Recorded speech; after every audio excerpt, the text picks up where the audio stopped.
Why is the bread in Italy so different from the United States? Why is it that people that have gluten sensitivities in the United States can go to Italy and eat bread and pasta and not have the same issue?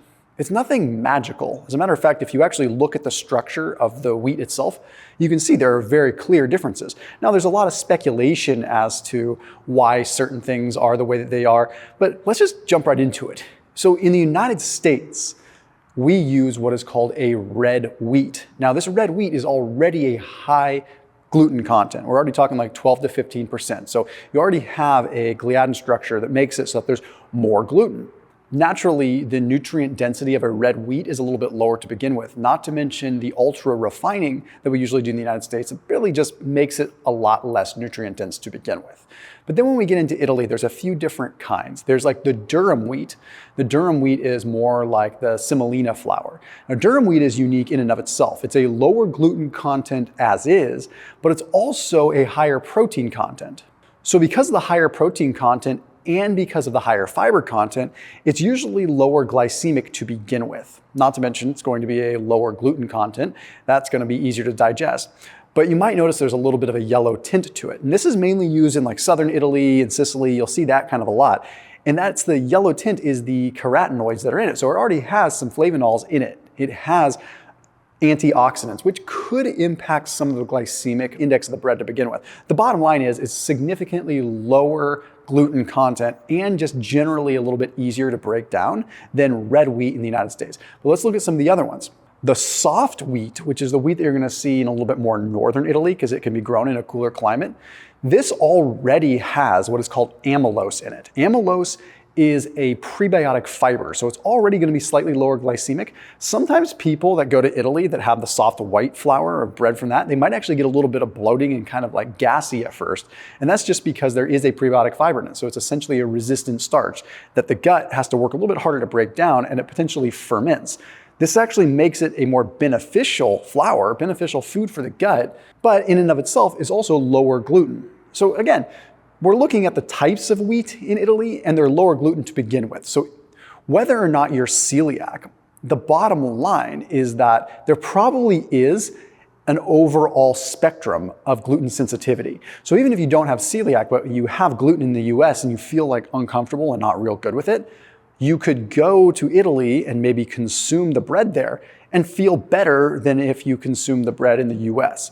But then we have another one that are called ancient grains. Okay, maybe you've heard of spelt flour before. You've probably heard of einkorn. Like einkorn is like what the Amish make their bread with, right? They still use real einkorn, these ancient grains. So these have pretty much no refinement whatsoever. And a lot of times you'll find like really good artisan bakeries are using this kind of flour. Because there's less modern processing, you simply have a lot more nutrient value, you have a lot more minerals within it, but in and of itself, it's going to taste better. I mean, you're getting a full spectrum there. You're not breaking it down, you're not bleaching it, you're not denaturing it. You've got a good, fully rich, nutrient-rich flour. The other thing with any kind of ancient grain like einkorn or spelt, there's no chemical intervention. So you're not adding any kind of bleaching agents or anything to that sort. So it makes it really, really unique. And you can get einkorn in the States. You just have to really look for it. So interestingly enough, it's really more so the wheat type more than anything. And that doesn't mean the other stuff isn't a potential issue, which we'll talk about. Maybe the chemicals, maybe the bleaching, that stuff matters. But more so, it's just an entirely different breed of wheat that we have to focus on. The main thing that I find interesting is that it digests different. So when you have a prebiotic effect within the gut, this can make it so that the glycemic index is lower. But again, like I mentioned, it's beneficial for the microbiome. I also put a link down below for Seed Daily Synbiotic when we're talking about the microbiome. One of the things that I notice, if I travel to Europe and then I come back, I actually don't digest the food in the US as well. It's almost as though I lost some of the microbiome that's required to handle some of the food here. It's quite interesting. But either way, I add a probiotic into the mix. But I recommend if you're changing your diet or you're trying to kind of acclimate to a diet style, try adding in a probiotic in. So that is a link for 25% off Seed's Daily Synbiotic. So it is a prebiotic and a probiotic in one. So as a prebiotic that breaks down sort of higher up in your gut, and then as the probiotic kind of gets further down, that part breaks away and you're left with the inner capsule, which is more of the probiotic strains that would colonize in the lower intestinal tract. So really unique formula. So that link, again, 25% off, top line of the description underneath this video. I think you'll notice it pretty quick if you use it. Let's talk a little bit about what makes the EU regulations with bread a little bit different though. First of all, there are maximum residue limits on the wheat. Okay, so they measure how much pesticide, herbicide, or residue there is on the grain itself.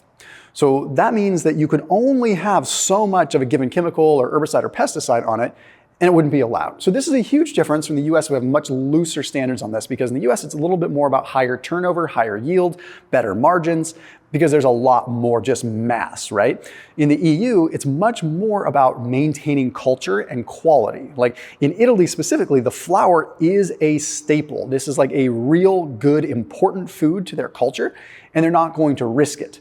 Not to mention the EU just has different regulations altogether. Like whereas the US has the FDA, the EU has like a third party that's a non-federal body that looks at this stuff. So it makes it a little bit different in terms of the regulation. It's more of a, they don't let anything into the marketplace that would be considered a risk. Whereas in the United States, there can be sort of a release it into the market, then let's kind of measure the risk and make sure there's no adverse effects. Another thing that comes up a lot is glyphosate is heavily regulated. So some parts of the EU ban it completely. A lot of times it's just minimal usage and it has to be kind of early on. I'm not real familiar with the law there surrounding glyphosate, but it is something to note that it is different. But again, also different kinds of wheat type and different sort of yield goals here. So then with additives, for example, there's no chlorine dioxide. That is banned.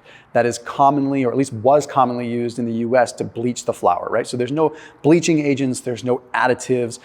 You can't add additional flavorings. So there's all kinds of things, preservatives, emulsifiers are even regulated. So there's a lot of regulation. And whether or not we want to go down a safety rabbit hole with it or not, those things would affect taste, right? Like if you're bleaching something, if you're adding flavors in, if you're refining to the nth degree, of course it's going to strip a bread of its flavor. I think more than anything, people don't go to Europe and say, I want to eat bread because I can handle eating bread there. I think they go to Europe and they eat that bread because they're like, ooh, wow, this tastes amazing. So more than anything, it tastes significantly better. The one thing that I find really interesting though is they have strict environmental practices. Like just as a simple example, they require very stringent rotation of the crops, right? This is all to preserve soil health. Like you can only plant something in soil so much before you start to deplete minerals. So if you rotate crop, you allow the proper cycle of the earth to kind of remineralize these things. So by rotating crop and segmenting when you can grow, where you can grow a little bit more, even though that regulation may be annoying in some cases, it does preserve the integrity of the soil, which preserves the integrity of the grain and the flavor. Then of course, we get into the cultural norms of how it's processed. Like in Italy, they're still using like a stone grinding, kind of stone milling method. This is the method that's been around for a really long time. When you do this, you're leaving a lot of the bran, you're leaving a lot of the endosperm, you're leaving that intact. So you're getting more fiber out of it, you're getting a lot of nutrients out of it. Whereas in the United States, it goes through more of like a rolling mill type, which we've kind of all seen before on like How It's Made on those TV shows and stuff. That like beats it to a pulp to the point where you're just left with a really fine flour that really doesn't have any of like the bran and the endosperm left to it. The other thing is that with Italian milling, they're usually using the whole grain versus using a refined grain. So there's refinement, like refining a food and processing a food, and then there's like making bread out of an already refined grain. So if you're like talking about something that's already been or not deodorized in this case, but bleached, possibly deodorized, processed, refined, and then you're refining it more into a bread, it's not the same as saying like, okay, I'm going to take a whole grain, I'm going to make this into a bread just by stone milling it right now. And the last thing we have to look at is there are very strict regulations on importation. So when you get to Italy, you're not going to have garbage coming in from other places. You're not going to have the flours coming in from the US because they have these guidelines, things that we've talked about, these regulations. And in Italy specifically, like their flour, their bread, it's a protected food in essence. Like they protect that. That is a big reason people travel there is for the food. So people aren't going to want to go there if they start bringing low quality flour in. So we have to keep that in mind. It doesn't make business sense. There's even like tariffs and quotas that are placed so that things like lower quality flour can't get in.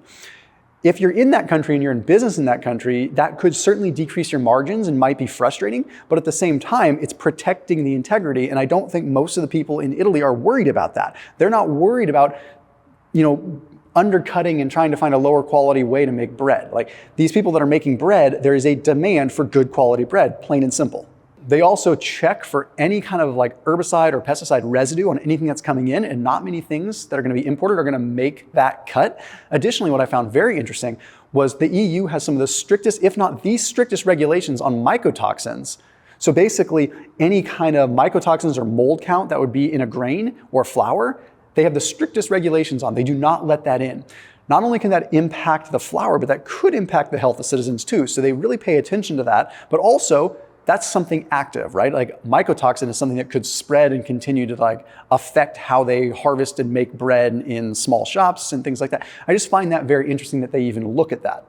Last but not least, and some would argue that this doesn't really matter, but things are made with heart a little bit more. And I think that matters. Like you talk to any well-known chef, anyone, they're gonna tell you that it comes from here, right?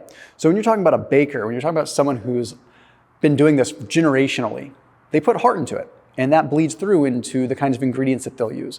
So as much as I'd like to think like, hey, it's just one particular thing, it's not. It's a lot of different things. The bread in Europe is wildly different, just like the lifestyle in Europe is wildly different. So you ever wonder why you go there and lose weight? It's not just one thing. It's a lot of things. I'll see you tomorrow.